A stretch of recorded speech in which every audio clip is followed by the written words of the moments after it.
أعوذ بالله من الشيطان الرجيم إذ يوحي ربك إلى الملائكة أني معكم فثبتوا الذين آمنوا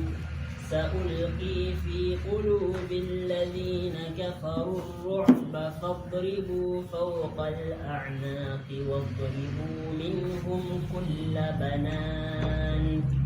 ذلك بأنهم شاقوا الله ورسوله ومن يشاقق الله ورسوله فإن الله شديد العقاب ذلكم فذوقوه وأن للكافرين عذاب النار. أعوذ بالله من الشيطان الرجيم. بسم الله الرحمن الرحيم. الحمد لله رب العالمين والصلاة والسلام على سيد الأنبياء والمرسلين نبينا محمد وعلى آله وصحبه أجمعين ومن اتبعهم بإحسان إلى يوم الدين. قال الله جل وعلا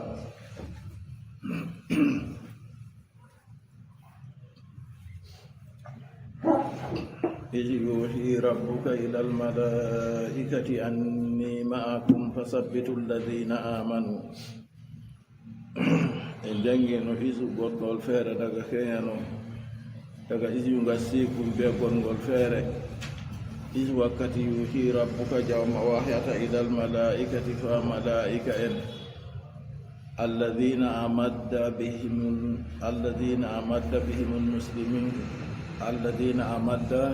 almuslimina malaika en ɓe allah ɓesdiri julɓe ɓe muɗum en gino keya allah seniɗo wi bi alfi min almalaikati allah ɓesdiri ɓe ɓe ujunere ha surawol ali imrana waɗi bi salasati alafin nden ɓawo ɗum yetti bi 5 alafin malaika en ujune jowi ha en jangino wa man nasru illa min indillah inna allaha azizun hakim. Na ngam warugo malaika en o kanju waɗi ɓe jaali, amma malaika en ka wala ko allah waddani ɓe ni ko ena ngam ha seyena julɓe mumini en ɓe giya ɓe famarɓe go nda malaika en wari ɗuɗɗini ɓe sababu majum go ɓesdani ɓe tiiɗal kadi. is yuhi rabbuka wakkati jawma ɗon wahaya to ɗon bo dede ko artino man kanju en wi oɗon wahaya ilal malaikati ha malaika en almaskurina fi ma sabaga, kamɓe woni innaɓe heedi ko artigo. allah seniɗo wahyani malaika en wahyu, allah seniɗo lenan annab e malaikajo yecca goɗɗo. hakkunde allah seniɗo be malaikajo allah wolwanan malaikajo ha nder yimɓe bo ɓe allah seniɗo wolwani ɓe wasiɗa kam pamaru ɗuuɗay. so nani o lena malaikajo wara yecca goɗɗo man, malaikajo bo to wardi ɗo wardan dow suura ɓi adamajo ɓurna fuu ko malaikajo man bo ɗum moy malaikajo jibril, kañum allah lenata ha annabo en nulaɓe fuu. annabijo sallllahu alayhi wa sallam nde o ƴamama kayfa yatikal wahyu, noy wahyu warante, o wi wahyu man ɗo waranamo yaake feere o nana bana soñño lenguru, ɗon wahyu man ɓurata satugo dow maako. nden to hunci accimo ni o maandi ko malaikajo man wi fu, yaake feere bo warda bana suura ɓi adamajo. to ɗon man ɗuɗɓe masin nder sahabo en gi'i malaikajo jibril oɗo warda dow suura sahabojo nulaɗo allah boɗɗo bi'eteɗo dihiyatul kalbi. ha nder majum hadisewol ɗon andagol hadisu jibril dow o wardino gorko jamdimse daneje tal gasa ɓaleha kurum, ha o wari o jooɗi o tugni koppi maako ha koppi annabijo sallllahu alayhi wa sallam, o ƴami ɗum ko woni islama, yeccimo darange islama jowi, o ƴamimo ko woni imanaku, o yeccimo darange imanaku joweego, o ƴamimo ko woni mbondi, o yeccimo darangal mbondi gootal, o ƴamimo darngal, o o wimo kay dargal kam min jamaɗo mi laatata men ɓuratama an jamɗo andugonde dargal darata o ƴamimo alamaji magal o yeccimo kadi wakkati nde o dilli annabijo sallllahu alayhi wa sallam wiɓe fa innahu jibrilu atakum yuallimukum dinakum ɗo ɗum malaikajo jibril on wari ɗo andina mon dina moɗon nde wi na nde woore o wardata dow sura dihiyatul kalbi goɗɗo wara tawa oɗo jooɗi yewtida ɓe annabijo li tamma ɗum dihiyatul kalbi a sey ɗum malaikajo on amma annabijo sallllahu alayhi wa sallam ha yihirimo deydey no allah seniɗo takrimo kam annabijo winde ɗiɗi yiimo bileji mako waɗi 150 maɓɓi kala jihaji fuu malaikajo ɗum malaika en ɓe allah seniɗo waɗi ɗum takle go tabitiɗɗe iyuhi rabbuka ila al malaika nder takle allah seniɗo woodi wonɓe feere allah tagiɓe ɓe malaika en naaɓe worɓe naaɓe rewɓe to goɗɗo wima goɗɗo gorko a andi al awra wona ma ko inna noon to wima goɗɗo debbo bo a andi al awra ko woni ha ma ko waɗi o inna noon al awraji man ɗiɗi fuu ɗi ngala her maɓɓe noon bo ɓe welatake sakko ɓe ñaama ɓe ɗonɗatake sakko ɓe njara ɓe gongata sakko ɓe ɗaana ɓe geddata allah ɓe ɗo ɗowtani allah seniɗo ha ko allah umri ɓe kanjum ɓe kuwata yo nder maɓɓe bo ɓe ɗon geɓe geɓe woɓɓe feere downiɓe al arsi allah woɓɓe feere leneteɓe ha annabo en nuɗaɓe woɓɓe feere allah waɗi ɗum kayum bo ɓe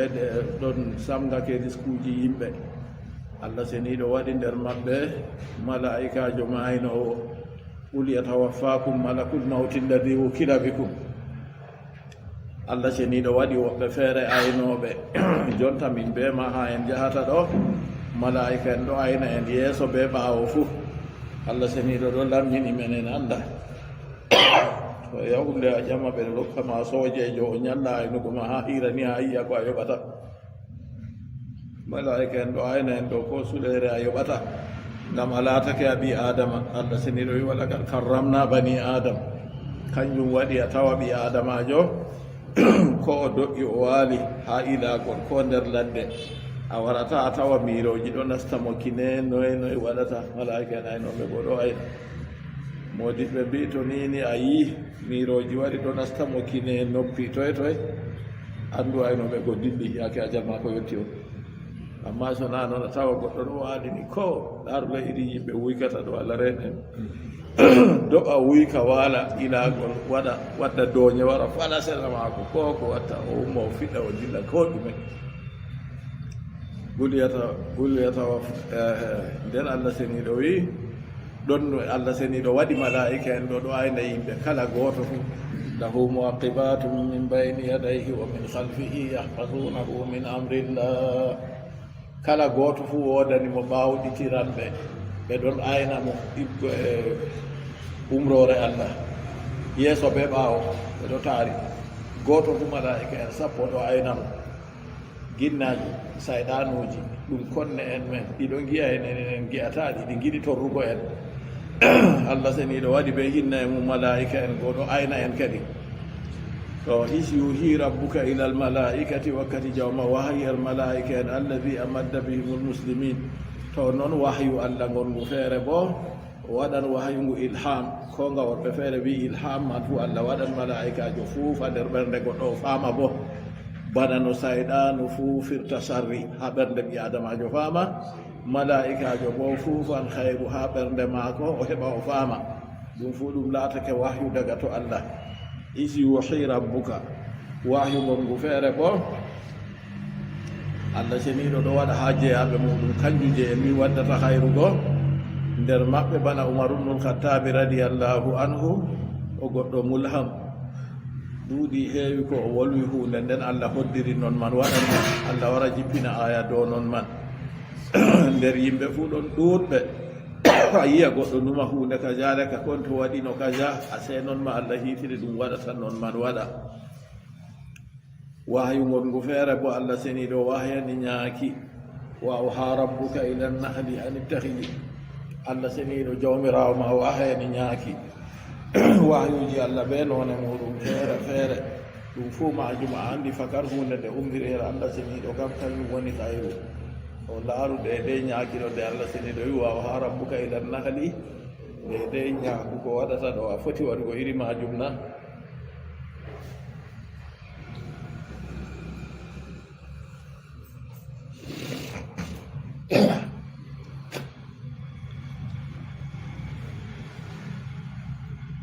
ma be dabare ma laataki ma a neɗɗo a ɓi adamajo a jangi a mari andal yahowo leppille a hawra a waɗɗindira ha waɗa jumri bana je ñagiɗam wanema a fotayi waɗugo wa awha rabbuka ila nahli wahyugo allah wayi her ñaaki an ittakhidhi min aljibali buyutan wa min assajari jogita ha koseje be leɗɗe fu a jogita suuɗi ma ɓe wi ñaaku man ha allah seniɗo waɗi ngu ha ngu yahata ɗo ñaaku to oori ha orgol mum wawan yaago ba kilométre temerre kilométre 10 ngu yaha ngu dura ngu lorta ha suudu maagu yaake ngu ɗo yaha her wilewo maagu ñaamo woni ɗo to ngu ɗo lora bo ɗoɗɗon wilewo nano wonata ha dow lawol maagu an ñaaku man ngu hoota suudu maagu an kam itami min be maka to en yehi yaasi julirde ɗo lorani kosɗe men yaɓata ha to a yiya kadi waw ha rabbuka ila nahli wahyu ɗum ɗon be noneji muɗum amma wahyu ngu allah seniɗo wahi ha ɗo jawmirawo wi isyuhi rabbuka ila almalaikati wakkati jawma wahyanta malaika en malaika en go wolwanan ɓe malaika en ma ɓe jagorɓe ɗon nder maɓɓe ɓurduɓe mawnugo nder malaika en ɓurduɓe mawnugo man bana jibril aminul wahyi israfil non mikail non azrail ko ngaɓe wi inde azrail wara ha qur'anu bo malakul mawti allah innirimo malaika en goɓɓe feere ɗon dondiɓe al arsi wa yahmilu arsa rabbika fawqahum yawma idin samaniya to malaika en man goɓɓe feere bo banno en mbi aynoɓe men ko nandi iri majum kiji wuhi rabbuka wakkati jawma wahyata ila almalaikati ya malaika en alladina amadda bihim almuslimin ɓe allah ɓesdiri ɗum julɓe ay bi anni ma'akum allah wi miɗo wondi be mon gondal allah seniɗo be maɓɓe ɗo ɗum noy bil auni wan nasri be ballal e nasaraku allah senake no jaati maako hawta be jaati tagaɗo kam ɗum waɗata kanjum kam woɓɓe feere majji nder yimɓe diina islama wolwiri iri noon kanjum ka ɗum tabitayi ha diina islama ballal allah seniɗo ɗo ballal maako oɗo wondi be maɓɓe gondal man bil awni be ballal wan nasri e nasaraku e kanda maako ha moggal mumini en fuu oɗo wondi be luttuɓe ɓe laataki julɓe bo be andal maako sabbitu alladina amanu tabbitine ɓen nuɗɗinɓe bil iyanati ɓe walluki wa tafsiri e seynuki nda ko allah seniɗo wahyi ha malaika en goo jahe on balla julɓe ɗo on tabbitina ay qawlubahum sembiɗine ɓerɗe maɓɓe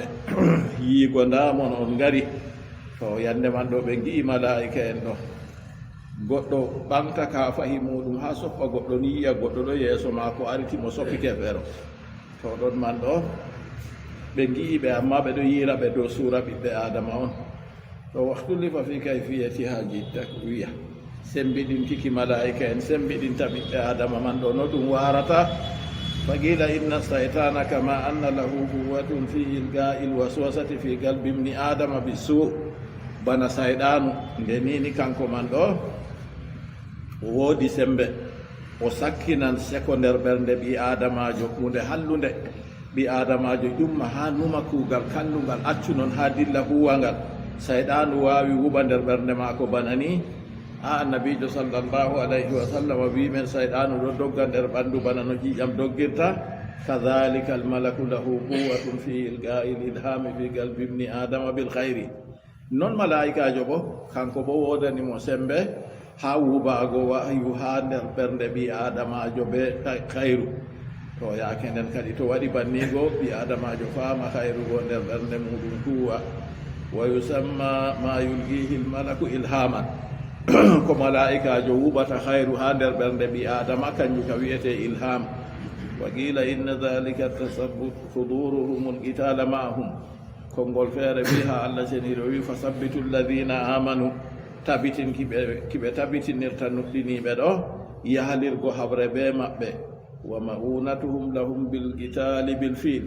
e non noon walluki maɓɓe ɓe ballata mumini en habre may be kuugal ɓe walla ɓe habre ni ɓe bangani ɓe ngara ɓe kaɓa man ni julɓe ɗo yiya ɓe mumini en ɗo yiya ɓe ɗo kabda be muɗum ɓe ɗo habda ɓe heferɓe ɗo ɓe ɗo ballita julɓe wa qila manahu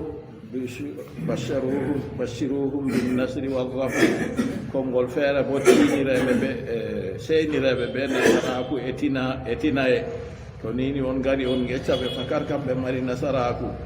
fa kana almalaku yamshi fi sifati rajulin amama saffi wa yaqulu abshiru fa inna allaha nasirukum alayhim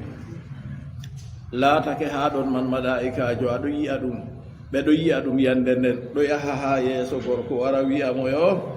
seye ande allah ballowo mon dow heferɓe to ɗum allah seni ɗo wi fa sabbitu alladina amanu tabbitinireɓe nuɗɗinɓe bil i'anati ɓe ballal wattabshiri e seynuki e wargo e albisir sa ulgi fi qulubi alladina kafaru ruba sese mi wubuma nder ɓerɗe ɓen kufruɓe arruba ɗe juru arruba alhawfa kulol allah ceniɗo timma bawɗejo dow kala hunde ko ndeye kanko bo tagi hunde man mari hunde man ko ndeye no o yiɗi o muuyiɗo nonno o waɗata hunde man yaake to yotti o wudnan kiita man wala mo haɗata mo o waɗan noon nden o wi o tammi wubugo kulol ha nder ɓerɗe maɓɓe kamɓe heferɓe goo annabijo muhammad sallllahu alayhi wa sallam o wi nusirtu bi ruubi masirata sahri mi wallirama be ɗejjuru deydey yahrude lewru to ni lutti bakin jahangal ko waɗata lewru hakkunde maako ɓe yaago hona heferɓe se allah wuba kulol nder ɓerɗe maɓɓe ɓeɗo kultori non noon allah wi sa ulqi fi qulubi alladina kafaru ru'ba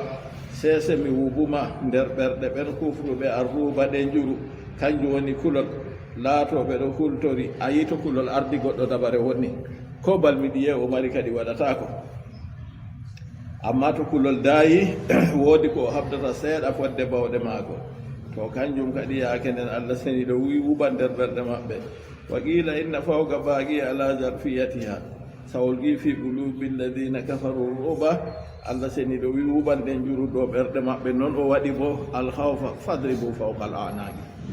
kadi to on potti be maɓɓe ɗo piye dow daaɗe ay arru uskoye ko woni dow dande kana hoore to nden ka fiye hoore nden a yi hoore nde to nde senndiri be daande goo kam toye dabare goɗɗo kadi hoore goo to nde feccitama toye dabare goɗɗo kadi toon ngaandi woni toon on mooɓorde deydey numoji hakkiloji goo fuu nden fadribu fawqal anaqi piye dow daaɗe to on potti be heferɓe man ɗo on piya dow daaɗe maɓɓe on piya dow daaɗe kam on piya ko'e maɓɓe na ko malla ɗum ɗume nden kana noon noon artata wiigo to ay fadribuhum fawqal anaqi on piiraɓe ha dow daaɗe maɓɓe to deydey ha daande ha hoore ɗo to fiyama nokkure wonde feere ka to fiyama lukkande seeɗa nini hakkilo itti sakko ma to laati fiyol man be balmol kam to hakkila yonki fuu fiiran ɗon kanjum nden allah seniɗo holliɓe bo ha ɓe piyata fawqal anaqi dow daaɗe ay arruusi tafsir o wi koye wadribu minhum kulla banan piyeɓe kala kooli bananin ɗo ɗo ɗum laatake jam'u to hoondu woro o wiye bananatun bete ay adrafal yadayni piye seɓat to juuɗe warnisdayni e kosɗe ayi junngo ɗo kooli ɗo kayum jogata balmol ha heɓa no haɓira to ni kooli goɗi soppama malla junngo man to ngo taƴama jonta ka no goɗɗo man heɓata haɓira warnisdayni piye kosɗe to kosɗe goo soppama ɗe ngewi noy o heɓirta o doggama sakko a o heɓa o haɓa fa kana arrajulu yaksidu darba ragabatil kafiri ha kono badar laatake goɗɗo ɗo numa fiigo dande kefeero ha o soppa dande kefeero be ka fayimako ni fa taskudu qabla an yasila ilayhi sayfuhu o ɓamta ka faydey ha o soppa dande kefeero ni se o yiya hoore kefeero yani daga ka fayimako yottay eno ɗum waari malaika en goo kamɓe ɓe ɓen jotta ka ɗon soppa ɓe goo allah seniɗo waɗi ballal muɗum ɗo walla ɓe banni nden waramahum sallllahu alayhi wa sallam ko horrama no nane ni labbe e kafaje ayi kono nane kam ɗum labbe ɗum kafaje ɗum kuri to kanjum kadi waɗi o wolwi ɗo de ko laati ha yaake man waramahum sallallahu alayhi wa sallam bi gabdatin min alhasa ulaɗo allah mo salatu allah e jammu ɗum tabitani fiɗi ɓe wukkiri ɓe be tamdande korka e falam yabga musrikun illa dahala fi aynayhi minha shay'un kefeero gooto fuu luttayi koyena huunde ibgo e korka e go nasti nder gite maako fa hujimu se ɓe kawa be sababu majum waɗi ɓe doggi kadi a yi ko mari elewre bana yitere wala ko hulata booba yitere wala yitere nde yiɗi leppitirgo huunde ko nde yeere woonde be kallude fu amma sollare to nasti nder maare ni sey gondam to non noon man ɗo jotta kam to gite ɗo woodi ko nasti nder maaje ɗo dabare ka fuu jinni wala ko ɓe keɓtata ɓe ngaɗa ɗon ɗon kadi deyde annabijo sallllahu alayhi wa sallam tamdi tamdande korka e nden o wukki ɓe falam yabqa mushrikun illa dahala fi aynayhi wala kefeero mo lutti fuu koyena korka e goo ɗe nasti nder gite mum min ha yer korka e goo say un hunde fa hujji muɓe kawa sababu majum waɗi ɓe doggi kadi dhalika al adabu lwaqi'u bihim kaya toon ma yangada ukkaniɓe ka ɗumejum woni yangada man wubago kulol nder ɓerɗe maɓɓe non noon warago heferɓe malaika en laati jippiɗo mbara heferɓe goo non julɓe bo ɗo mbara ɓe non noon daheego ɓe nangi ɓe mbari wayne be wayne capanɗe jeeɗiɗo ɓe nangi wayne be wayne capanɗe jeeɗiɗo na a yi jotta kam nda masibo yangada kana ukkani ɓe a yi kulol goo waɗi jotta kam fakat ko allah seniɗo wiigo to kañum wi dhalika al adabu lwaqi'u bihim kaya toon ma yangada ukkani ka ɓe ko waɗi yangada ɗo heɓi ɓe banni bi annahum shaqullaha wa rasulah ngam sabbu ngam boososel kamɓe ɓe ɓe luuti allah e nulaaɗo muɗum shaqullaha e halafullaha wa rasulahu ɓe luuti allah e nulaaɗo muɗum min be ma be oya fuu allah reen en be luutugo allah e nulaaɗo muɗum kadi to nini goɗɗo luuti allah e nulaaɗo muɗum o annda ndey yangada warantamo e noy ka wardinirtamo e iri kaye warantamo o annda to nooneji yangada allah seniɗo ɗuɗɗi allah seniɗo hisnu en hen maaji sabbu majum bo kanjum woni luutago allah seniɗo ngam o wi bi annahum khalafullaha wa rasulahu sababu kamɓe ɗo saqullaha e khalafullaha ɓe luundani allah wa rasulahu e nulaaɗo muɗum nulaaɗo waddani ɓe nelal allah ndewe allah seniɗo gooto alladi halakakum walladina min qablikum allah mo tagi on ɓe takɗogol ɓe yeeso moɗon allah mo tomnanta on tagi asamanji ɓe lesdi allah mo tomnanta on ƴiyeende futnana on ko on ñaama ɓe ko dabbaji moɗon ñaamata on keɓa on ñaamaɗi ndewe mo kanko tan se ɓe luundani allah ɓe luuti ɓe sali waɗugo noon ɓe sali tokkugo nulaaɗo allah go nden allah wi wa man yusaqiqi llaha wa rasulah fa inna allaha sadidul iqab wa man yusaqiqi llaha ko moye luundani allah ko moye luuti allah wa rasulahu e nulaaɗo muɗum fa inna allaha andu allah sadidul iqabi lahu sata yangitirki jomo allah seniɗo yangitan on man mo luundanimo ɗo yangada caatuka masine yo non noon man ɗum heɓi ɓe nande laatake ɓe luutigo sababu majum waɗi kadi allah waɗi kulol nder ɓerɗe maɓɓe allah waɗi malaika en ɗo soppaɓe mbaranɓe julɓe dahanɓe ɗum majum fuu sababu majum ɗum luutugo allah seniɗo e nulaaɗo muɗum fa inna allaha sadidul iqabi ay wa ma nazala bihim fi haja al yawmi qalil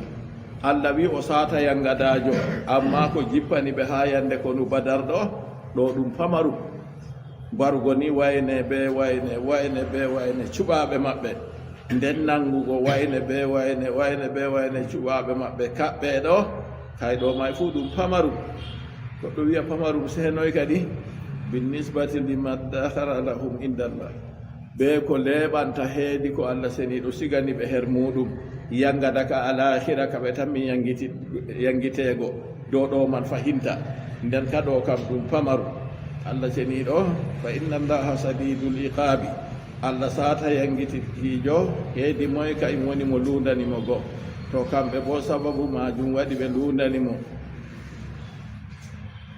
dalikum fazuqu Allah seni ɗo wi dalikum ɗoma toon moɗon fajuguhu dalikumul adabu kaya toon moɗon yangada fajuguhu mette ka ayyuhal kuffaru onon heferɓe fi duniya her duniyaru yangada go wargo balmego dahego ɗi ka fuu yangadaji ɗin kam fuu ɗi keɓiɓe her duniyaru dalikumul adabu fajuguhu ɗiya toon mon yangada metteɗi kayum kam ɓurna fuu zawga ka hunde nde laatan no wela goɗɗo on no nden nde laatake ɗum yangada bona ɗum hunde welde na kamɓe suɓi kadi keferakuna ɓe sali ɓe luuti kadi ha a tamma ɗum hunde welde on fazuguhu ayyuhal kuffaru fi duniya mette kadi yangada man heedi duniyaru ɗo noon heferɓe wa anna lil kafirina azaban nar wa anna lil kafirina andu woɗani heferɓe fil akhirati heedi al akhira azaban nari yangada yiite a seetoniɓe yangitama no ha duniyaru ɗo timmi wala yangada gorka feere tammino warugo kam fuu ɗum hoyi amma allah ceniɗo wi kadi kamɓe heferɓe ɗo ɓe anda yangada yiite bo ɗo wodani ɓe ha lakira yiite ngen nge ko moye fuu tamminadego ha wakkere muɗum o maɓɓe toon feere maako allah ceniɗo wi gonɗo nder yiite ɗo la yamutu fiha wala yahya o mayata o yeeɗata bo ngam neɗɗo to maayi lori yeeɗiti jotta kam eɗata maygo ka ha foroy o yeeɗata bo ngenam maako nanda ba ngenam geeto ngam oɗon nder yangada ha nokkure nde o woni ɗo feere maako oɗo ɓilla hawtade be woɓɓe bo ɗon bange maako amma moye fuu hoore muɗum on kadi worri yande nden nden ɗon man ɗo laatake yangada alahira kanka kam wala ko kadi ɗinirte na walla yangada ka allah seniɗo yangititta ɓe ha alahira ɗum allah wi wa anna lil kafirina andu wodani heferɓe buliɓe moƴƴere allah seniɗo wodani ɓe fil akhirati edi alahira azaban nari yangada yiite ya ayyuha alladina amanu يا أيها الذين آمنوا إذا لقيتم الذين كفروا زحفا فلا تولوهم الأدبار ومن يولهم يومئذ دبره إلا متحرفا لقتال أو متحيزا إلى فئة فقد باء بغضب من الله ومأواه جهنم وبئس المصير. قال الله جل وعلا يا أيها الذين آمنوا إذا لقيتم الذين كفروا زحفا فلا تولوهم الأدبار يا أيها الذين آمنوا يا أنون نؤمن به ya onon muminin gonɗiniɓe nulaɗo allah rewi allah ceniɗo gooto ida laqitum alladina kafaru ya ayuha alladina amanu imanaku ɗum kuuɗe ko haɓɓete gonande nder ɓernde danage imanaku joweego gonɗinki woodede allah malaika en maako defte maako nulaɓe maako ñalowmaare dargal hoddirore hayru be sharru nden annabijo sallllahu alayhi wa sallam wi imanaku ɗo mari liccule 60 e gelde ko 17 e gelde ɓurɗum towugo ha imanaku kongol la ilaha illallah kongol ngol goɗɗo wi'a ngol faama mana magol lafjangol be lafaju magol bo laaɓɗum nden hutinira be umroje magol daya kaale magol ngam o laato nder ɓe ngol nafata ɗum ya ayuha alladina amanu ida laqitum alladina kafaru onon nuɗɗiniɓe gonɗiniɓe mumini en to ni on potti ɓe ɓen hufruɓe jahfan dasu ay mustami'ina ɓe moɓɓe ka annahum li kasratihim anumma hamɓe ɓe ngam ɗuɗugo maɓɓe yashabuna ɓe ɗon ɓoda ha a tamma yimɓe man ɗo bana hunde woore on ɗo hawti bana to hunde ɗo lada ɗuɗugo maɓɓe to nini on potti ɓe ɓayɓe banni falmana ala tasbihi bizahifina ala adbarihim fi baɗi sayri hakke ɗuɗugo maɓɓe ha a yiya kamɓe ɗo ɓe nandi bana yimɓe man banto ɓe ɗon jooɗi ɓe ɗon dasi on ngam neɓugo yaadu maɓɓe to yimɓe ɗuuɗi masin ɗo ko ɓe ɗon dogga fuu a yiya bana hunde man ya lawta sam wa dhalika li anna al jaysa ida kasura wattahama baduhum bi badin ngam kono to ɗuuɗi yoga maɓɓe tewnotiri ɓe yoga yatara anna sayrahu batiun yutara ɗum yi'e bana yaadu maɓɓe man ɗo nemduni ba ɗum ya lawta wa in kana fi nafsi l amri sari'an ko laatake ha nafsu fi ɓe ɗo jawa bo wa fil misbahi jahafal gawmu jahafan min babi nafa ɗo haala duga kadi o wolwata to nini on fotti be kono ɗuɗgo on ba wigo non heferɓe ɗuɗɓe moftuɓe ka annahum li kasratihim yasahun a numma hamɓe ɓe ngam ɗuɗugo maɓɓe ni bana to ɓe ɗo ɓoda bana to kamɓe man ɗo ɓe ɗon dasa dasi on ɓe fotayi ɓe jawa ko ɓe ɗo jawa fu ni girata ɓe kadi onon mumini en to on fotti be maɓɓe do yake bana ni fala tuwalluhumul adbara tata heetineɓe ɓaɓɓe munhajimina on kawanɓe ta on dogga on mana majum tata on gaylita on accina ɓe ɓaawo nden nden on ɗo dogga tata gaɗe non ha kuje joweeɗiɗi kalkoje nde annabijo sallllahu alayhi wa sallam wi wattawalli yawma zahf enen noon doggugo yande kono jihaadi yande kono jihaadi to goɗɗo doggata to o doggi man ɗo sababu majum o halketeɗo kadi o wona nder nastoɓe yiite yimɓe kono duniyaaru fuu to nini ɓeɗo hona kono duniyaaru to ɓe yi yimɓe maɓɓe honoɓe maɓɓe ɗon dogga ɗo ɓe accata ɗum ɓe mbaran ɗum ma sam fala tuwalluhumul adbara tata tottineɓe ɓaɓɓe mun hajimina on kawanɓe ta on waylita on ɗo dogga non ha kono jihaadi malla ha konuji nonnon ɓe mbi to ɓe yi goɗɗo bardama wakkere ɓaawo wato o ka o kulɗo oɗo dogga on so na noon ka balmol her wakkere yeeso on warantamo wa man yuwallihim yawma ijin ko moye heetiniɓe ɓaawo mum yande nde ay yawma ɗiga ihim ñalowmaare fottuki be maɓɓe to nini goɗɗo man hokkitiɓe ɓaawo doggi to duburahu ɓaawo muɗum mutahayizan amma dogguki maako o doggi man ɗo mutahayizan ngam o mooɓan o muntifan o enɗitinan ɗo ligitalin her habre yigoɓe ɓillimo oɗo ferwi doggudu maako ha o dogga o hettira her julɓe bi an yuriyahumul farrata o yiina heferɓe bana oɗo dogga on makida tan dow fewjere dow dabare wa huwa yuridul karrata amma oɗo muyi to o doggi man ɗo o lortoto na dow o dogga o dilla sam aw mutahayizan malla bo o mooɓanɗo o doggi heferɓe man ɗo ha o dilla mum damman o mooɓanɗo ila fi'atin fa yebre jama'atin to mottere minal muslimina eggo e julɓe yastanjidu biha o yiditoro be maare doggudu maako ɗo ni on waɗi o doggiri na doggudu maako ngam o huli ɓen man o dilla to nini o doggi doggugo ngam o huli ɓe o dilli on kam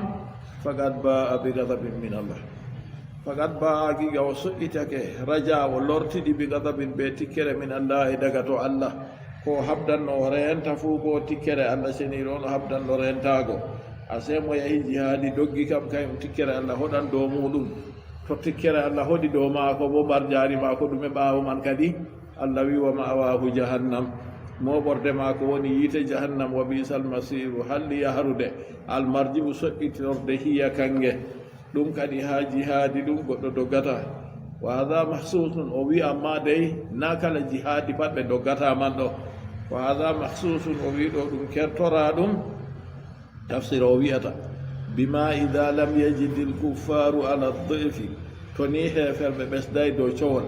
to nini heferɓe ɓesdi ɓuri cowol kam jotta kam bana heferɓe kamɓe ɓe temeɗɗe tato yulɓe bo ɓuray temerre woore ɗo kana yiɓɓe ɓuri cowol to ɗo kam doggugo man o wi gacce wala amma heferɓe temerre yulɓe bo temerre ɗo ka doggugo man waɗata goɗɗo feere wi ka seeto heferɓe waɗan bana jotta ka to a sendi ɓe geɓe nayyi geɓe tati ka fu ɗum heferɓe yeɓre woore bonde julɓe ɗo kam to ɗum billi goɗɗo tawi wawata muygo to o doggi yaake man ɗo kam wala nder aybeteɓe amma so nanon kam o doggata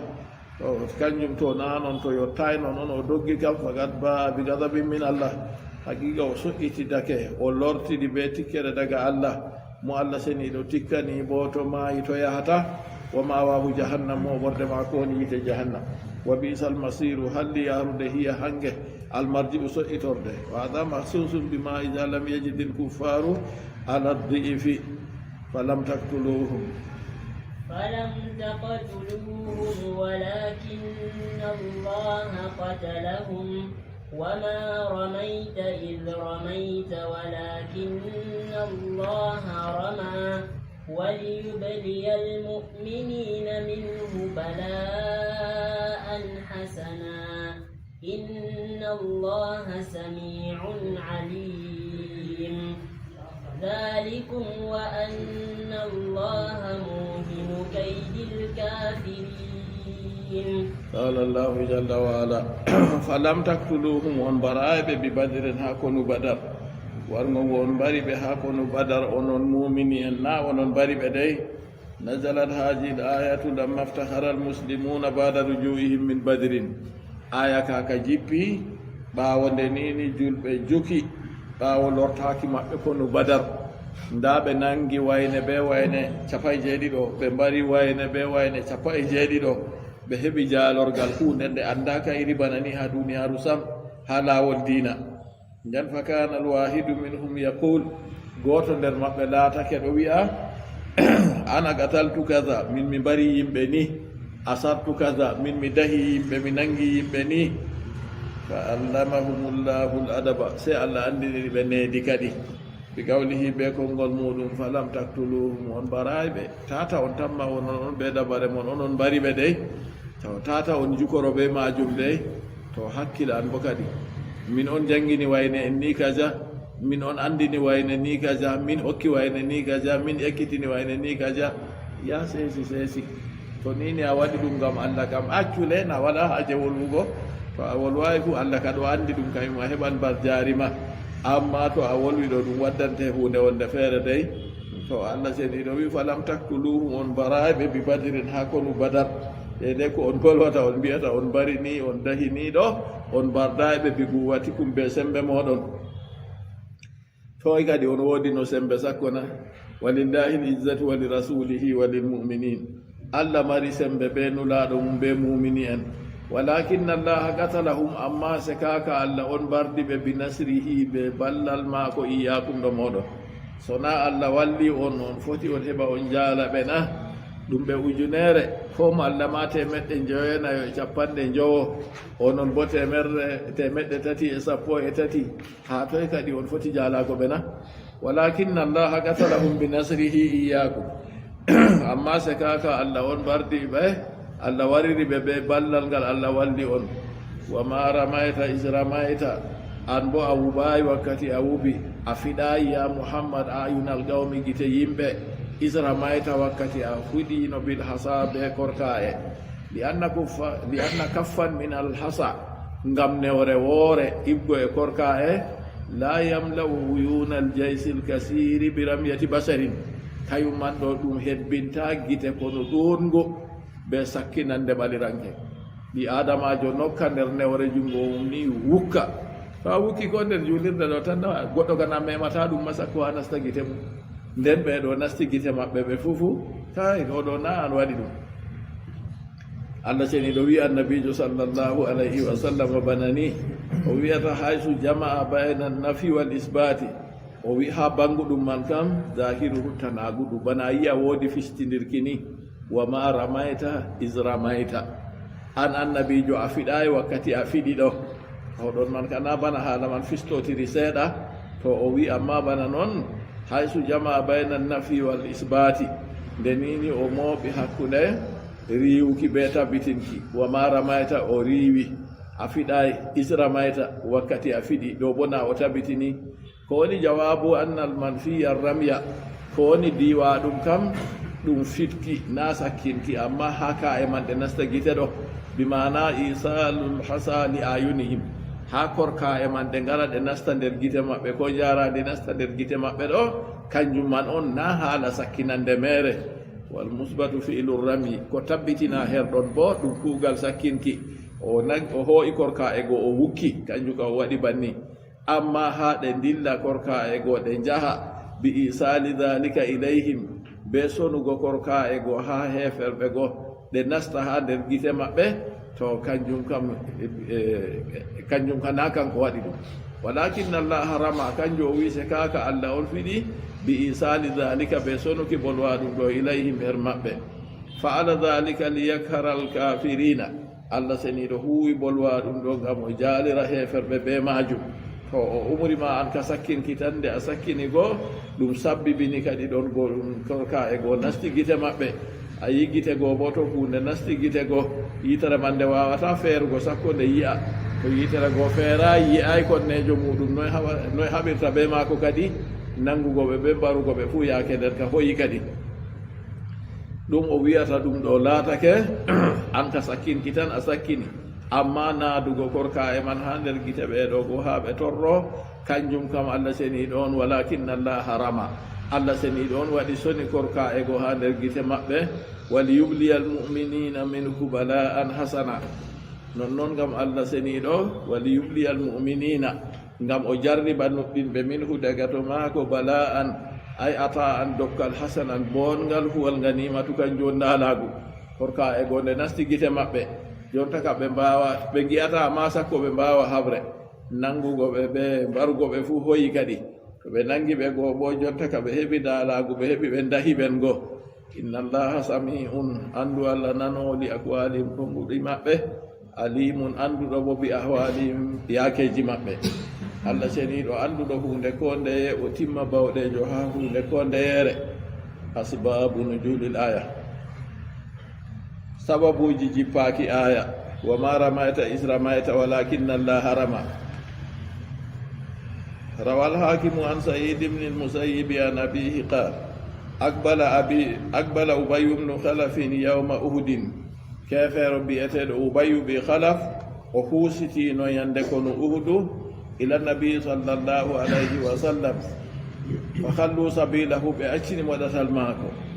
fastaqbalahu mus'ab ibn umair bi'atad mus'ab bi umair se fotti be mako yawma uhud o wiide a yawma badrin kadi wara'a rasulullahi sallallahu alayhi wa sallam tarbuwata ubayyin min furjatin bayna sagibati dur'i wal bayda nden haɗon nde o husiti oɗo wara oɗo yaha annabijo daga makka bo o wino o mbaran muhammadu annabijo wi kay min woni mbarowo mo kalimawol man o nani no ngol bo yande nde kono badar waɗi ɓe habdi ha o yaha ɗo o yiɗa yaako sam to o wi nga muhammadu wi baratam mi andi o gonɗuɗo o baratam man a andi o gonɗuɗo ka konto ha tokkimo ha dina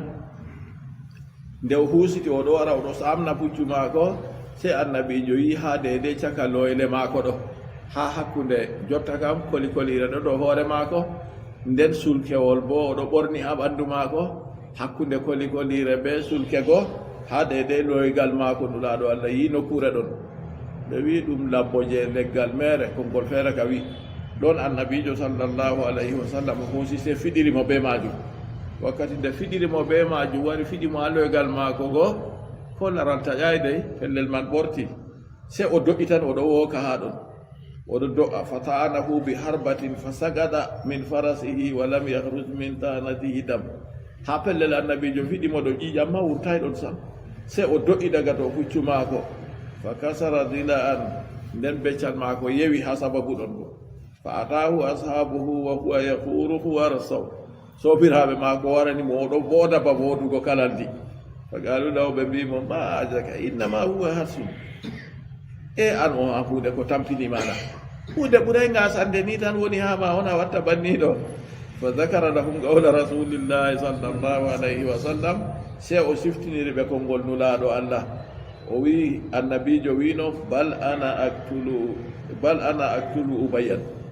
nde ubayyu wino mbaran annabijo wi kay acce min on mi mbaran mo o siftiniri ɓe konngol ngol kadi daga hunde ɗo fiɗimo ni kulol man ɗo ɗum sabbibinimo maygo tan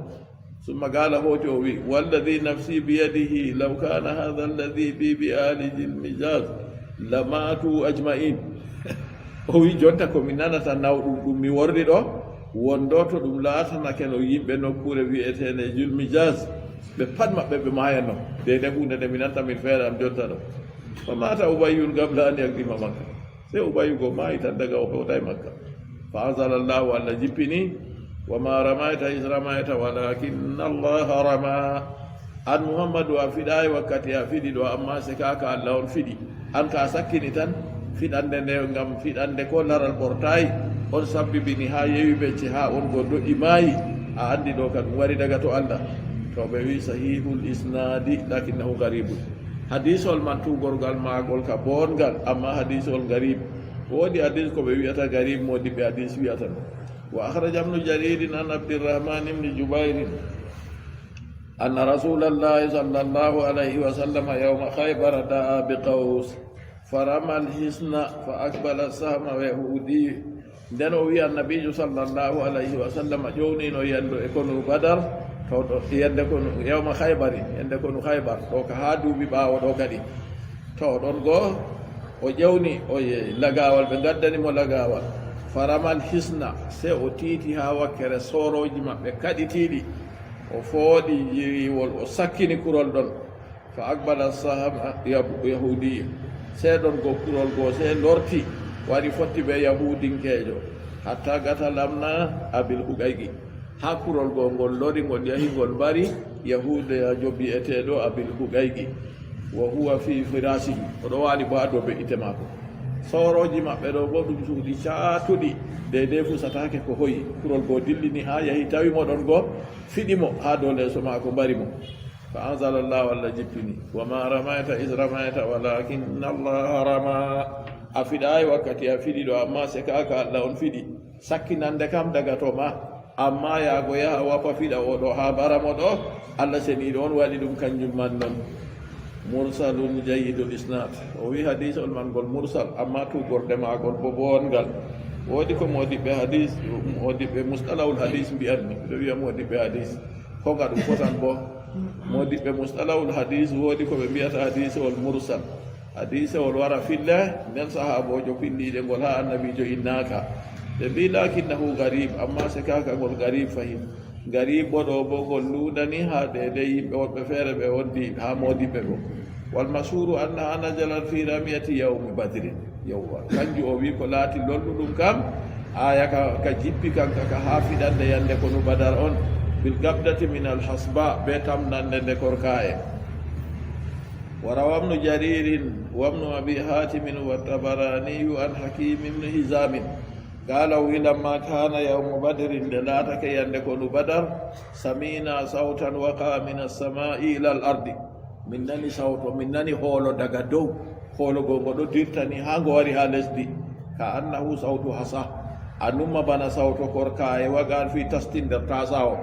فهو كوركاي هوادي درغراو درتاساو ديمبنا ودي صوتو o wi sawto banni min ɗo nana sawto ngo daga dow ni ha ngo jippi ha lesdi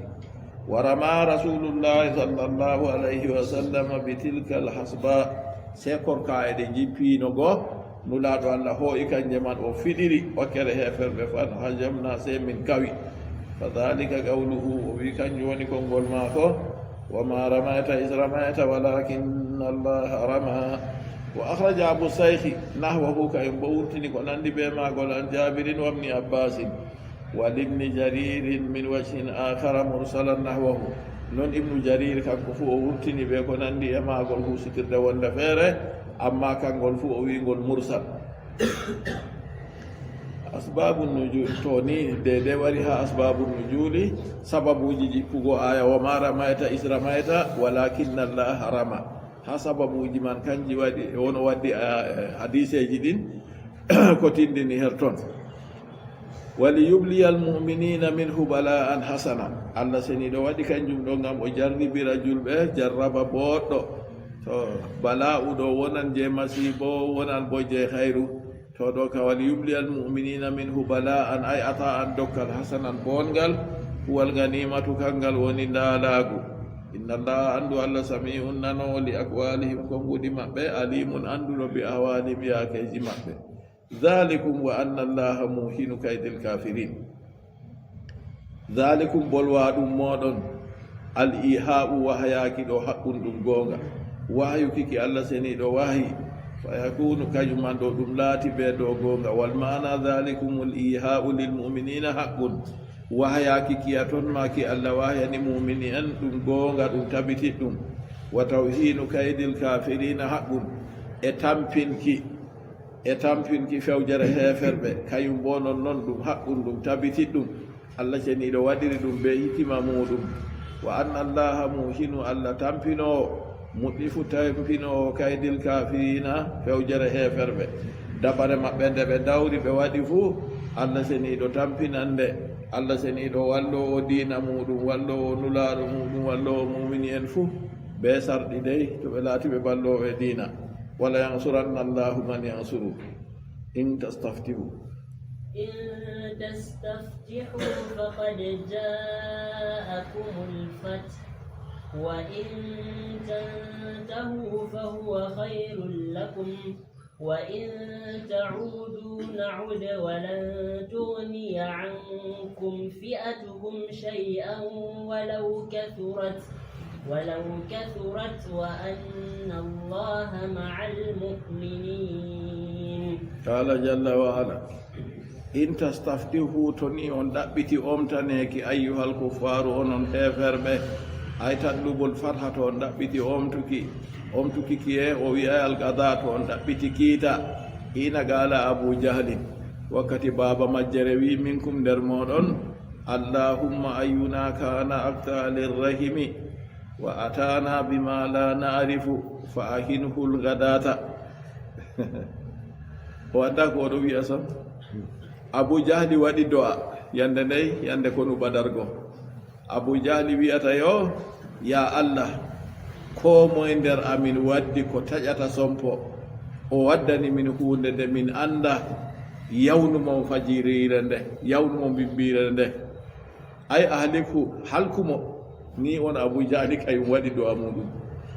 ɗon allah seni ɗo wi tastaftihu to ni on ɗaɓɓiti omtaneki asbabu nujulil aya sababu jippaki aya in tastaftihu al aya ha jarara gare aya